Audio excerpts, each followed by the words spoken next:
Hi, this is the iPhone 15 and I'll show you the Face ID test on this device. So I just set up my Face ID before and now I'll make a couple of tries to unlock the device with my Face ID and we could see how fast this option is and does it works. So let's start. 1. So we should just slide to unlock the device.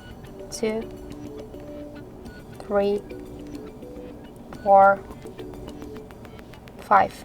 So as we could see, the Face ID works here fast and correct, and we just unlocked the device successfully without any problems, just in less than in 1 second. So this is the really good result for the Face ID, and I suggest you to try this unlock method, but don't forget that the Face ID is less secure than the passcode or PIN code unlock methods.